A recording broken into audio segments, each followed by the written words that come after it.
এ পর্যায়ে প্রশ্ন করবেন ফাহাদ। আপনি প্রশ্ন করুন।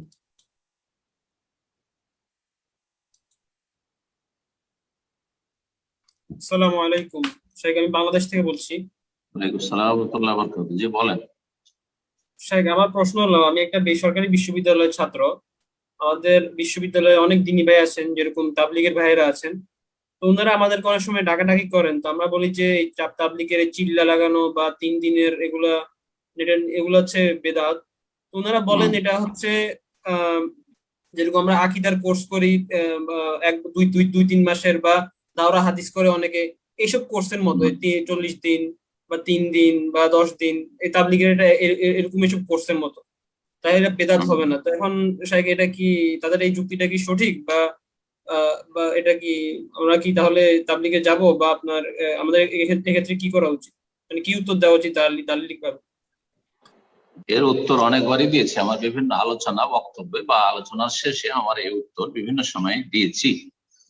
তবলিগীদের 40 দিন অথবা 3 মাস অথবা 3 দিন, এই দিনগুলি নির্ধারণ করা হচ্ছে তাদের তাআব্বুদ, মানে এগুলিকে ইবাদতগত বিষয় মনে করে যে 40 দিনের বিশেষ একটা সওয়াব রয়েছে।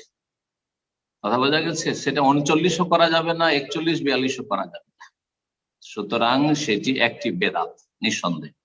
পক্ষান্তরে কোথাও 2-4 মাসের একটা দাওরা কোর্স হচ্ছে, ধরেন ইসলামিক কোর্স, শরিয়া কোর্স হচ্ছে, অথবা আপনার ইসলাম মাদ্রাসায়, কওমি মাদ্রাসায় পড়তে 8 বছর বা 10 বছর লাগে দাওরা হাদিস পড়তে, এটা তাআব্বুদ নয়। কেউ মনে করেন না, কোন আলেম কোন ছাত্র মাদ্রাসার মনে করে না যে 8 বছর পড়াটা পড়তে হবে, 7ও করা যাবে না, 9ও করা যাবে।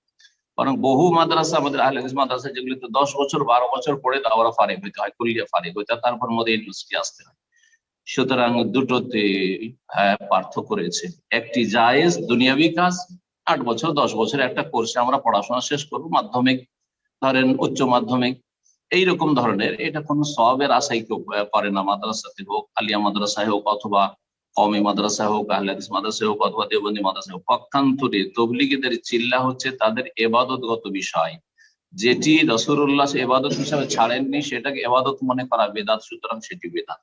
কিন্তু তবলিগ জামাতের সাথে যাব না শুধু কারণ তো এই নয় যে তারা 40 বেঁধেছে সেই জন্য যাব না, বরং তারা যে কোর্সটা নিয়ে তবলিগ করে, প্রচার করে, সেই কোর্সটা টোটালি শিরক বেদাতে ভরা, শিরক বেদাতে ভরা, কিসসা কাহিনীতে ভরা, ইসলাম বিরোধী কিসসা কাহিনীতে ভরা, ইসলাম বিরোধী স্বপ্নে, উদ্ভট স্বপ্নে ভরা, ফাজাইল আমল। সুতরাং এই রকমের জামাতে সম্পৃক্ত হওয়া কোন মুসলিমের জন্য জায়েজ নাই।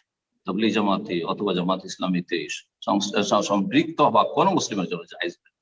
জাযাকুমুল্লাহ খাইর। আল্লাহ যেন বুঝার তৌফিক দান করেন। জি। আমিন। ومن أحسن قولا ممن دعا إلى الله وعمل صالحا وقال إنني من المسلمين